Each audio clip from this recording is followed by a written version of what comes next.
The narrative linking Tyla to a deliberate Rihanna 2.0 persona has reached a fever pitch, fueled by an relentless cycle of social media speculation that shows little sign of slowing down.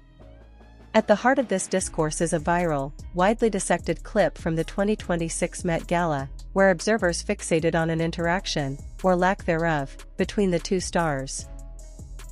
While many fans interpreted Tyla's hesitation to approach Rihanna as a snub, Tyla later clarified on social media that the moment was simply a case of crossed wires and bad timing, noting that Rihanna appeared preoccupied. Despite Tyla's efforts to debunk the beef narrative, the internet has largely chosen to maintain the drama, with some even dissecting Rihanna's post-gala social media activity as coded shade toward the younger artist. Adding fuel to the fire are persistent, albeit unsubstantiated, rumors involving Chris Brown. While Tyla has consistently described her time on Brown's tour as a period of professional mentorship, digital sleuths have seized on their association to weave a complex web of alleged jealousy and copycat accusations. Claims that Brown has been critical of Tyla's stylistic choices are almost entirely driven by fan-manufactured narratives rather than verified public statements. For her part, Tyla has maintained a consistent and composed public stance, acknowledging Rihanna as a foundational inspiration for artists from outside the US while firmly asserting her own artistic identity. She has repeatedly signaled that while comparisons are an inevitable part of the industry's desire to categorize new talent, she is focused on carving out a path that is uniquely her own. The discourse surrounding Tyla's rapid ascent has evolved into a meticulous, if not relentless, cataloging of her creative and stylistic choices, with critics arguing that her branding is a calculated facsimile of Rihanna's career blueprint. Detractors point to a series of specific shifts, ranging from vocal inflections that mirror a Bajan lilt to the adoption of a girl gone bad visual aesthetic, as evidence that Tyla's team is deliberately positioning her to fill a vacancy left by the veteran superstar. The argument, which has gained traction across social media, posits that Tyla's transition from a bubbly, South African youth culture aesthetic to a high-production, hypersexualized persona was not organic, but rather a strategic play to replicate the formula that launched Rihanna into global superstardom.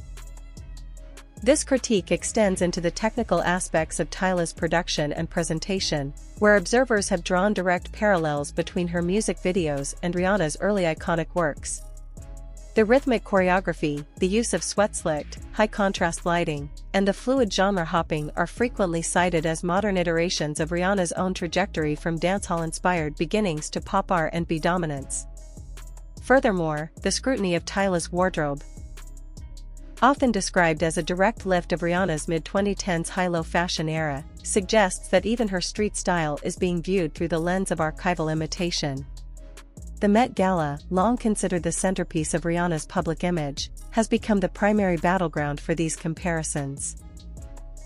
Tyla's 2024 appearance, which relied on structural, theatrical elements and a viral, high-maintenance entrance, is being interpreted by skeptics as a tactical attempt to usurp Rihanna's title as the event's most discussed guest.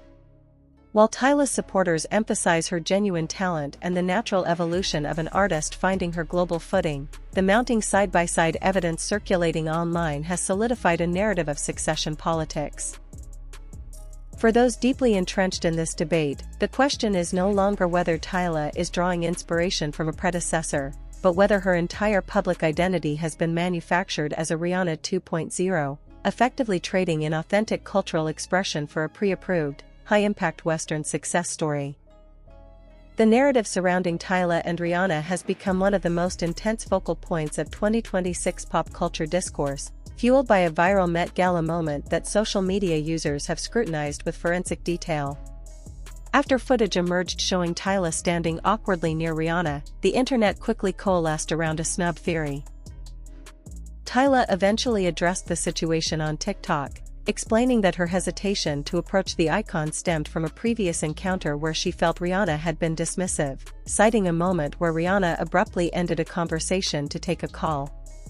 Tyla's goal, she clarified, was not to force an interaction in a high-pressure environment, but rather to respect Rihanna's space, a perspective that many fans have since praised as a mature handling of a potentially embarrassing situation.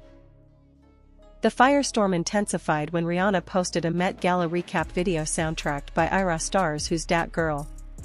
While some fans interpreted the song choice as a subtle side-taking maneuver in the broader rivalry between African music stars, industry insiders suggest this is less about personal animosity and more about the internet's penchant for manufacturing succession narratives.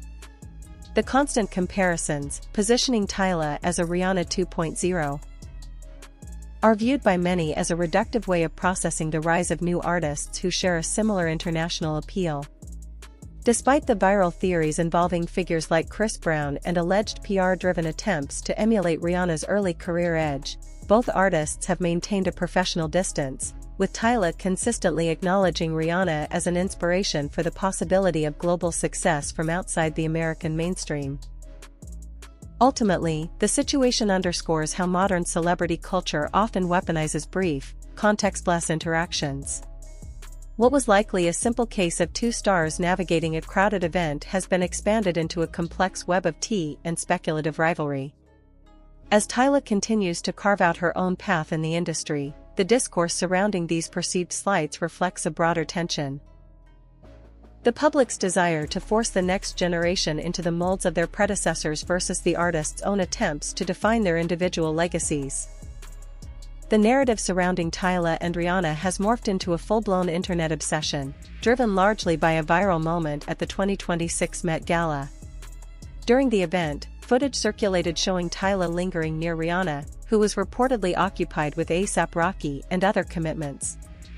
What began as a brief, arguably mundane industry interaction was quickly amplified by social media into a snub, with observers projecting underlying tension onto the two stars. Tyla eventually took to social media to clarify that the interaction was simply awkward, a case of a fan-like encounter gone wrong rather than a malicious slight, but the damage to the narrative was already done. The situation is further complicated by persistent, externally fueled comparisons that position Tyla as a Rihanna 2.0. Industry analysts suggest that Tyla's global rise, characterized by her crossover appeal, high-fashion aesthetic, and origins outside the American pop ecosystem, mirrors the path Rihanna blazed years ago. This has led to a cyclical cycle of comparison politics, where every new female artist of color with international roots is inevitably measured against the icon, often resulting in manufactured rivalries. While Tyla has consistently expressed admiration for Rihanna, crediting her career as a blueprint for what is possible for artists from outside the US, the internet persists in framing the relationship as a succession battle. The inclusion of Chris Brown in this discourse adds another layer of complexity. Having toured with Brown, Tyla has historically spoken highly of the mentorship she received. However, detractors have weaponized this connection, suggesting that her team's proximity to Brown is a calculated attempt to lean into an edgy R&B persona that invites direct comparisons to Rihanna's early, more chaotic era. Despite these attempts to link the three in a web of personal and professional drama, there is little evidence of substantive bad blood beyond the projection of fans and industry commentators. At its core, the situation remains a case study in how modern social media culture attempts to force succession politics onto artists, creating narratives of rivalry where the subjects themselves appear to be focused entirely on their own respective paths.